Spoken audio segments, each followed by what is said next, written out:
guys, it's Beacon Hill Books, and I'm here with the Sisterhood tag. I was tagged by Books and Quirks. I'll leave her channel below, and let's get to it.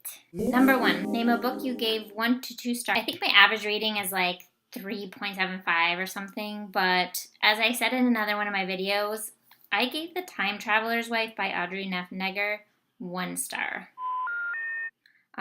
Also, I gave The Maze Runner by James Dashner 2, and I actually gave The Silkworm 2, and I still read that series. The Maze Runner I just thought was like very poorly written, and The Silkworm just frankly just grossed me out, and it scares me that J.K. Rowling's brain can think of some of those things. And The Time Traveler's Wife, I just was over the ending and the time traveling. I just didn't enjoy it. Grab a book and read a sentence. So I went and grabbed a book in my TBR pile, which I didn't want to bring you to because it's on the side of my bed. I have Alice in Wonderland, but this was one of my favorites. The illustrations are by Kimmel Rose Garcia. I really love her art. So I'll just open up to a page and read the first sentence. Then they both bowed low and the curls got entangled together. Can you see that? I mean, seriously. I just love it. I love how she does.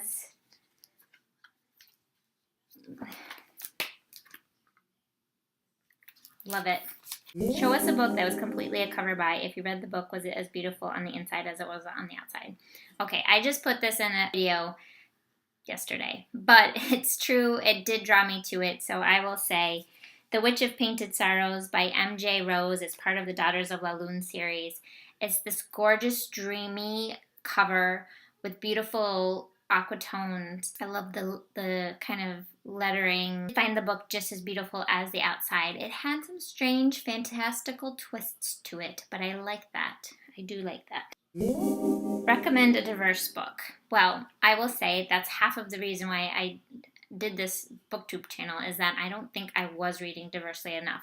I did join a Goodreads group that had helped me. We just read All the Rivers by Dorit Rabinyan, and this book was a book about an Israeli and a Palestinian couple, shall we say, and yeah, completely eye-opening, very well written.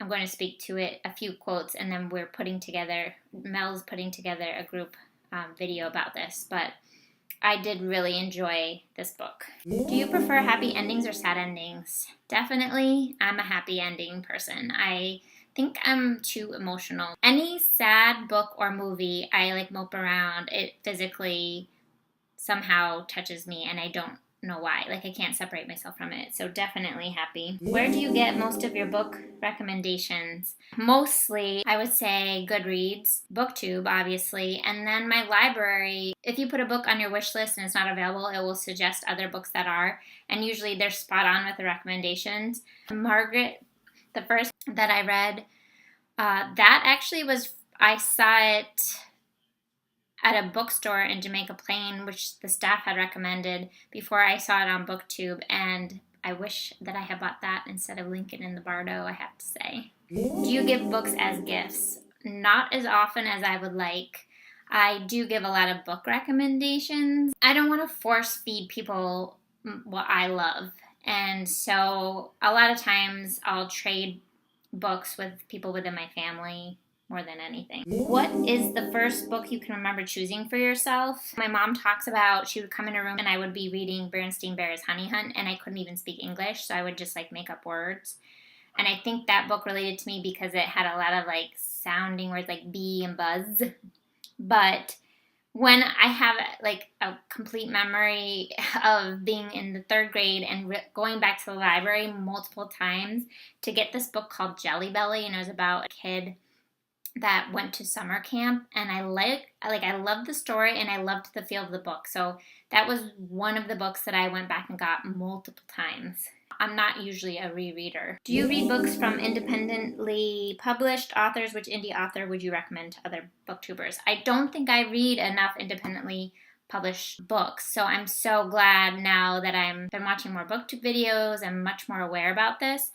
The only book that I think I've read that is self-published is one I found from Kitty G. It's part of the Chronicles of St. Mary series. It's by Jodi Taylor. The first book I read was Just One Damned Thing After Another, and it's kind of a historical time travel British mystery series. There's quite a few of them. They're kind of small. It was a little fluffy, but sometimes you need that in your life. So if you have any suggestions of other ones that I could read, let me know. Use the title of a book or a few books to describe your book itself.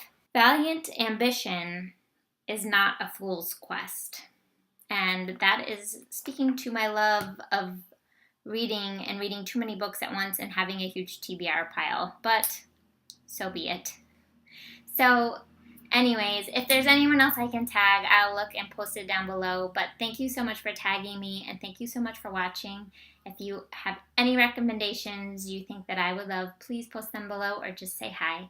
Happy reading, everyone. Bye.